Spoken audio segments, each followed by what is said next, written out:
¿Qué tal? ¿Cómo les va? En Perfiles de hoy vamos a dialogar con el doctor Carlos Alberto Magdalena. Es el jefe del área de neurofisiología, del área neurológica infantil del Hospital Ricardo Gutiérrez, el Hospital de Niños de la Ciudad de Buenos Aires, bueno, con una amplia experiencia en pediatría y hoy involucrado en una temática de discusión en el ámbito científico, en el ámbito político, como es el uso medicinal del cannabis para mitigar algunas enfermedades y algunas dolencias de muchos pacientes argentinos cuyas familias están bregando por una solución legislativa y bueno, y el aporte científico es fundamental en este tema. En minutos con el doctor Carlos Magdalena.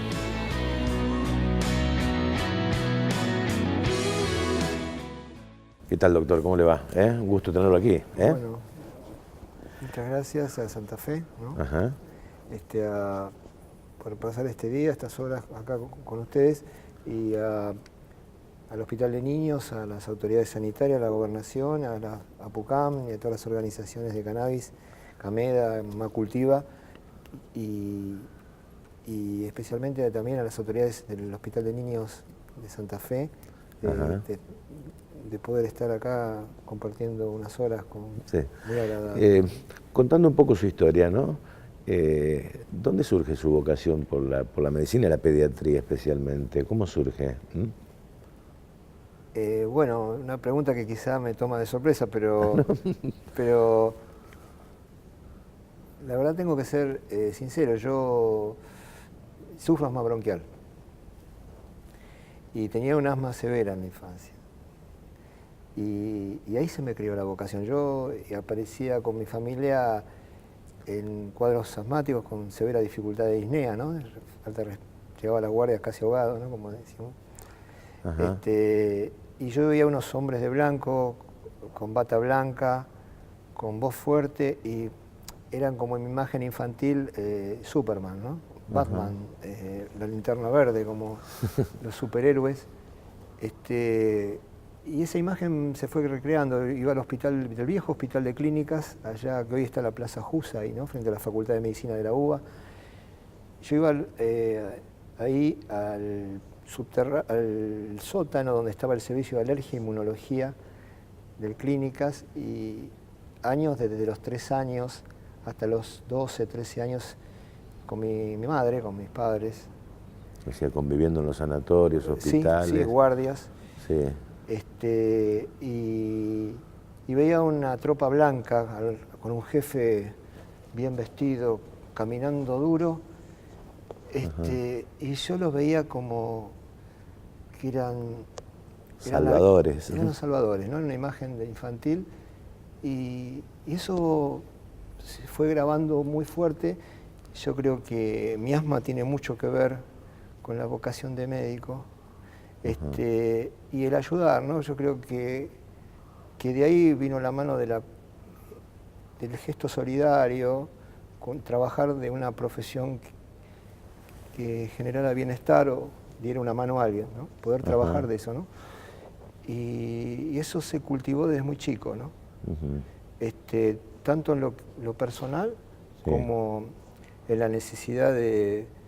O sea, usted veía más, doctor, en digamos, la medicina como una cuestión solidaria, comprometida, que mirando su propia salvación frente a su problema. Es que yo lo transmití, lo configuré así. ¿Sí? Porque en la mejoría de bienestar dije, bueno, es como un compromiso. Si así eran conmigo, yo, digamos, quisiera vivir de algo que genere un compromiso solidario con la gente. Un compromiso también. Y creo que en ese armazón de vivencias tempranas y después más tarde, y quizá, porque cuando llegué a la escuela secundaria dije, quiero hacer algo en una escuela que tenga después, en las últimas, orientación biológica, porque quiero entrar a la Facultad de Medicina. Eso tenía primer año de secundaria, ¿no? Y ahí se fue recreando esta vocación, ¿no? Y cuando subí los primeros escalones de la Facultad de Medicina de la UBA, ya estaba esa convicción y esa esa vocación. Ah, digamos, una admiración especial a Esteban Maradona, por ejemplo. ¿Mm? ¿Podría ser un modelo? ¿Mm? Sí, no, bueno, el doctor Maradona aquí se lo debería recordar más, ¿no? Porque Sí. todos pocos se acuerdan del doctor Maradona. Ujú. Realmente como pocos se acuerdan de Ramón Carrillo, ¿no? Claro, O pocos se acuerdan de Florial Ferrara. claro. Este, Primer ministro de Salud de la Nación, aquel que, digamos, salud pública la concebía no como, no el ministerio que debe curar, sino el ministerio que no debe enfermar, digamos. bueno, sí hacía la salud y no el negocio de la enfermedad, ¿no? Exactamente. Doctor, ¿y cuándo toma usted, digamos, contacto como para comprometerse con esta idea del uso de la marihuana con fines medicinales? ¿Cuándo toma contacto? Hace 1 año y medio, ¿Sí? ¿De qué forma? por los pacientes, ¿Sí? por la interpelación del paciente y la demanda social. Hasta hace 1 año y medio yo estaba, digamos, dentro de los esquemas de cualquier neuropediatra, atado a sus protocolos diagnósticos y a sus tratamientos y a su rigurosidad. Siempre uno tuvo esta elasticidad humana, ¿no? Eso es innato de uno, pero uno se ha mantenido dentro de los límites siempre de los consensos, de los protocolos y de las aceptaciones de las sociedades científicas a las cuales uno sigue respetando, ¿no? Sí. Pero aparece algo novedoso en esta historia hace 1 año y medio y uno lo siente, que es la demanda social, donde es el paciente el que le dice a uno: yo no sé, doctor, lo que usted opina, pero yo se lo voy a dar igual, porque yo sé que hace bien. Aquí quedaban 2 alternativas y yo lo viví porque lo vi con un paciente. Creí que un paciente mío mejoraba de una epilepsia refractaria que sé que no tenía más de sobrevida de 2 años, en un paciente que debutó a los 2 meses de vida. Aparece una mejoría notable, yo pensé que era dentro de una evolución excepcional de esa epilepsia, y hasta que me encuentro que la madre me dice: doctor, tengo que confesarle algo, le estoy dando aceite de cannabis. Y ahí, a partir de ese momento, pasaba una decisión que pasaba por 2 cosas. Era una o la otra. O decía, bueno, úselo, pero cerramos la consulta así y busca otro colega. O enfrentar un mundo desconocido. Bueno, no sé, tratando de ser fiel y coherente a cuando pisé los primeros escalones de la Facultad de Medicina, sí, decidí enfrentarme a un mundo desconocido y asumir un desafío que me tiene hoy acá. Claro. Pero hasta ese momento usted lo consideraba a este mundo como un mundo absolutamente distante de la medicina, de la ciencia, ¿no? Sí, y sin embargo, en los pacientes...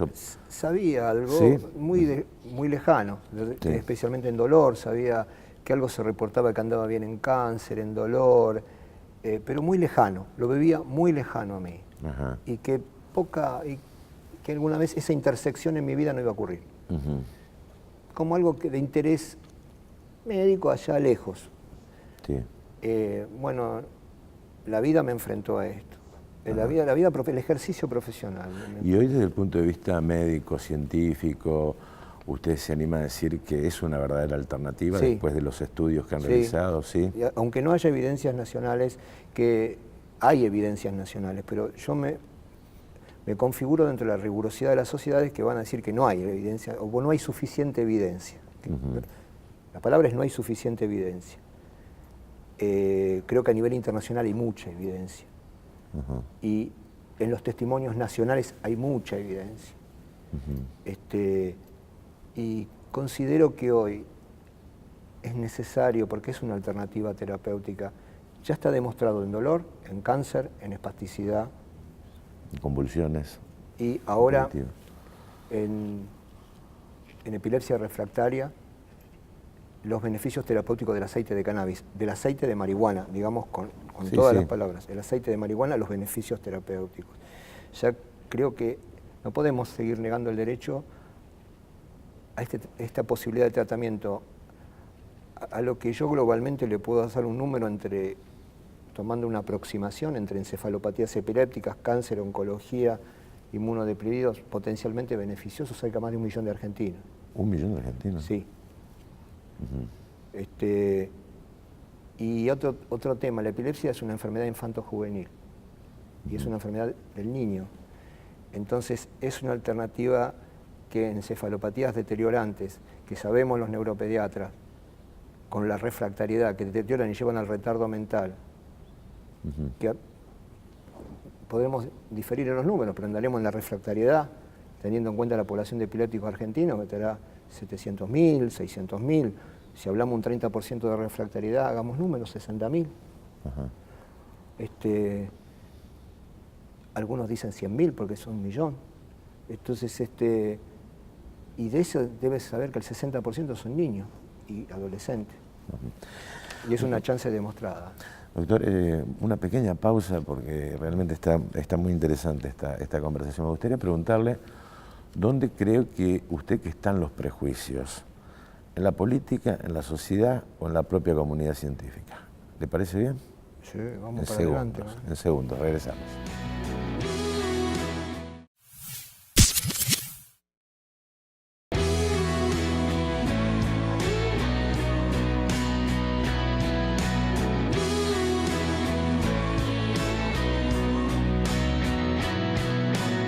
Bien, seguimos con el doctor Carlos Magdalena. Esta sería más que interesante, importante charla, ¿no? Es digamos, hay que abrir los ojos a determinadas situaciones que se dan en el mundo, ¿no? Porque el mundo está concibiendo este tema.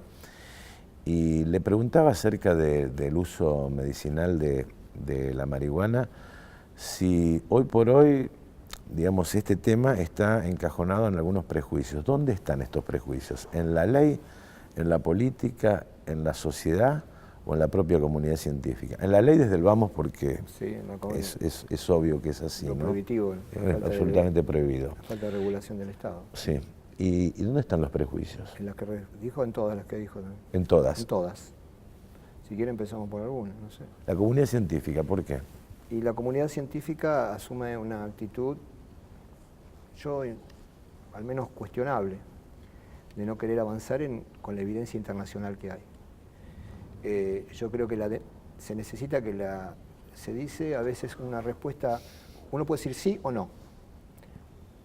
Lo que a mí me genera ruido es el so o el ni. Esto de falta en evidencia, no hay suficiente evidencia. Mi respuesta es lo que dice, bueno, si no hay suficiente evidencia, teniendo en cuenta la evidencia, exijamos poder investigar. Claro. Porque decir no hay suficiente evidencia es como diferir una respuesta y no asumir el compromiso. Digo, por lo menos el derecho a la investigación y el derecho al uso compasivo inicialmente, porque tenemos evidencia internacional y debemos exigir, y las sociedades científicas tienen la potestad de hacerlo y presionar donde corresponda a los niveles institucionales la posibilidad de tener evidencia. Y eso directamente va hacia a los funcionarios, va hacia el aparato judicial, porque una cosa es que vayamos a hablar algunos colegas acompañando a organizaciones de cannabis por el derecho al uso del cannabis, y otra cosa es que vaya la Sociedad Argentina de Pediatría, otra cosa es que vaya la Sociedad Argentina de Neurología Infantil, otra cosa es que vaya la Asociación Médica Argentina, la AMA, otra cosa es la que vaya la Confederación Médica de la República Argentina, y el nivel de presión y de posibilidad de torcer voluntades es mucho mayor de lo que pueda hacer algún colega aislado, por más bien intencionado que esté. O sea que me parece que lo que está faltando, o sea, o el prejuicio está instalado, como usted dice, en la propia comunidad científica, o bien la propia sociedad es la que presiona para que evidentemente vea este tema como un tema... Es que acá resulta un hecho muy curioso. Sí, sí. Ve este tema, digamos, al borde de una actividad delictiva, cuando muchos estados en algunos países del mundo ya es autorizada como uso recreativo, no medicinal incluso.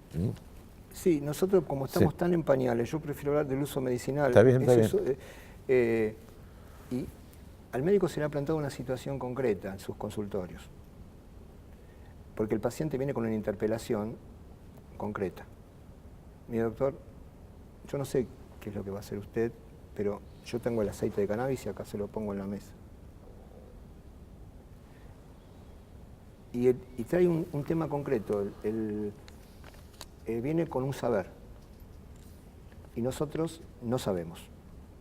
Y cambia la regla de juego. Generalmente el paciente es un sujeto pasivo donde nosotros le decimos qué es lo que tiene que hacer y seguir determinada indicación terapéutica. Acá viene una demanda social y acá se exige algo que está en nuestra manera asumirlo como tal.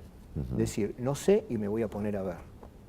Asumir con humildad y modestia, decir, no sé, sé que esto sirve, no sé cómo es porque me enfrento a un mundo nuevo, pero los acompaño y vamos a ver, porque sé que es útil, porque sé que la evidencia está, porque investigo en las revistas científicas y ahí aparece, y acompaño y transito en ese conocimiento y en esa generación de conocimiento, o digo, búsquese otro colega. Yo creo que ese es el desafío, por eso nosotros tenemos que decir, no sé, saber que hay mucha utilidad y acompañar a la gente. Creo que saber que hay un saber que no está de nuestro lado, pero tenemos que penetrar en él, asumir un conocimiento que no tenemos. Dejo las excepciones de colegas que vienen trabajando en esto, pero no marcan la tendencia. ¿Y ustedes creen que hay acompañamiento político en este tema, ya sea a través de una ley, a través de liberar algunas cuestiones burocráticas del ANMAT o a través de alguna ley que autorice el uso medicinal? Porque se dan situaciones bastante paradójicas, ¿no? Porque al estar en margen de la ley se dio casos muy cerca de Santa Fe, de mamás preocupadas por las convulsiones de sus hijos que tuvieron que recurrir a plantar. Sí. Fueron denunciadas por los vecinos y terminaron presas esas madres. Así es. O sea, ¿cómo se resuelve este dilema, no? Es más, yo estaba en casa de pacientes que tenían la maceta con cannabis y vienen y nos llevan presos a todos y bueno, ¿qué va a hacer? El tema es, creo que hay una situación real, coincido con lo que tú dices en este tema. Hay situaciones paradójicas inentendibles, agrupaciones como la Clínica de Cannabis de Córdoba, que fue reconocida por 2 intendencias de Córdoba, por la legislatura de Córdoba, por la gobernación, la han premiado y a su vez al día siguiente les saqueaban y les allanaban y se lo llevaban. Entonces, ¿cómo es este doble mensaje donde por un lado se lo premia, hay un reconocimiento social como pionero y después sufren allanamiento, le sacan las plantas y se lo llevan? Creo que nosotros tenemos que asumir como profesionales de la salud estar al lado, porque no podemos esquivar esto. Sabemos que esto sirve, sabemos que la planta de cannabis sirve. Los políticos sabemos que hay 8 proyectos de ley, sabemos que hay un proyecto de resolución que se aprobó, que serviría para que las universidades investiguen. Hay un proyecto de resolución firmado por el presidente de la Cámara de Diputados de la Nación. Hay 8 proyectos que están esperando tratamiento en diputados, hay algunos de senadores también, pero todavía está en debate en la Comisión de Salud. Creo que todavía el prohibicionismo pesa fuerte. El prohibicionismo pesa fuerte, es la estigmatización. Tal vez se confunda el uso medicinal con el uso recreativo, ¿no crees? Sí. Sí, ¿no? Sí, hay todo un prejuicio con eso. Hay temor, hay miedo en la comunidad médica también, hay que decirlo por todo esto. Esto de que, bueno, podemos ser vistos estar implicados dentro de un ilícito, esto es real. Yo la verdad a nadie le puede dar la seguridad porque no habiendo legalidad, pero por encima de todo sabemos que hay un reporte fuerte de sociedades importantes, internacionales, que hablan de los beneficios. Y yo creo que por encima de cierta situación de incomodidad que genera el uso de una sustancia todavía incluida dentro de las sustancias ilícitas, pero nosotros tenemos la obligación como defender el derecho a la salud de la gente. Entonces, por encima de ahí está la obligación médica que juramos cuando nos recibimos de médicos. Defender los derechos humanos, defender el derecho a la salud de la gente. Eso tiene que estar por encima de cualquier ley. Y si nosotros consideramos que esa sustancia está mal incluida como sustancia ilícita y que debe bajarse de esa condición porque es potencialmente terapéutica y que deviene en un beneficio real en la calidad de vida de los pacientes, nosotros eso es lo que tenemos que priorizar, asumiendo y desafiando los propios miedos. Ujú. Esto es lo que yo siento. En lo personal se siente afectado cuando lo consideran al borde del delito. Sí, ¿Sí? sí, no es que me siento afectado, me da bronca. Sí, y sí. No es, o sea, realmente me da bronca, bueno, la estigmatización, porque después viene la ironía, vienen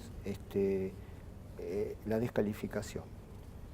Y a veces descalificación, algún comentario aislado, ¿qué tal, doctor Porro, no? Y yo le diría, tantos que usan la Ritalina y la medican con tanta liviandad, el metilfenidato. Yo le respondía, ¿qué tal, doctor Anfeta? Claro. Y le diría que por lo menos defender esta medicación que casi no tiene efectos tóxicos ni adversos, que es bastante natural y es una planta. Y los beneficios terapéuticos que engloba, y llamame doctor Porro, me siento bien de ahí. Por último, doctor, ¿qué le sugiere, bueno, más allá de este tema, ¿no? Que en la Argentina, según los informes de la UCA y UNICEF, tengamos 30% de niños pobres, usted que está en un área de... Porque usted ya habló en el comienzo de esta charla de las dificultades, sobre todo en los primeros meses de vida, ¿no? Y bueno, es una pregunta muy importante, tan difícil la respuesta, ¿no? Eso tiene una respuesta política, excede de lo médico, pero ejercer la salud y ejercer la profesión de la salud es meterse con la política y no hay posibilidad de no hacerlo. El que se dice apolítico es porque no entiende nada, si está trabajando en salud. Desde que está en un consultorio recetando algo ya está haciendo política. Sí, la pobreza me genera indignación y sabiendo que la mayoría de ese 30%, 5 millones, no sé cuánto estamos ahora, de pobres, la mayoría son niños, el 60% son niños, donde se compromete su futuro intelectual, su inteligencia, sus posibilidades, su chance, es un atentado a la equidad social, es un atentado a la vida de las personas. Nosotros, al menos los profesionales de la salud, no debemos ser ajenos, los trabajadores profesionales, llamémoslo como debe ser, trabajadores de la salud, nosotros somos laburantes de esto, somos trabajadores, y debemos entender eso, y asumimos un compromiso cuando asumimos trabajar de esto, es defender la dignidad de las personas. No se entiende un profesional solamente en lo técnico, se requiere en el compromiso de la excelencia. Como lo decía Carrillo, no se entiende un profesional médico sin compromiso social. ¿No? Y yo creo en eso, la verdad creo en eso y trato lo que pueda ser coherente con eso. ¿No? Y esto de que sea la naturalidad de la pobreza como condición no la acepto. Yo quiero la equidad, equidad no es que ganen diferentes personas, pero que nadie sea pobre, al menos tener uno de los derechos básicos asegurados, el derecho a la alimentación, el derecho a un techo, el derecho a una vivienda, el derecho al trabajo, el derecho a la recreación, al deporte, a la cultura. Eso es innegable, eso es salud. Eso es salud, la salud no es solamente, es la atención médica, los servicios, es un aspectito así de la salud. La salud es un concepto muy amplio que incluye el bienestar. Es un proceso dinámico, día a día, no es un estado de bienestar. Estado es algo de una foto, es un proceso dinámico de construcción social que asegura a las personas la plenitud de su goce social, físico, intelectual, en fin. Definiciones hay muchas, pero que el Estado debe ser garante de eso. Sí, muchos dicen que bueno, la salud no es salud privada y pública, hay salud pública. Salud. Hay salud. Y el Estado tiene que garantizarla. Tiene responsabilidad indelegable del Estado de garantizar el derecho a la salud de la gente, el derecho a la alimentación y el derecho a la vivienda. Son derechos innegables. Después estarán los que, por su condición, vivan en otro bienestar, en otra situación económica, estarán, bueno, como en todos los países, pero hay una condición de bienestar que por abajo no. Muchas gracias, doctor, muy amable, ha sido muy amable. Gracias.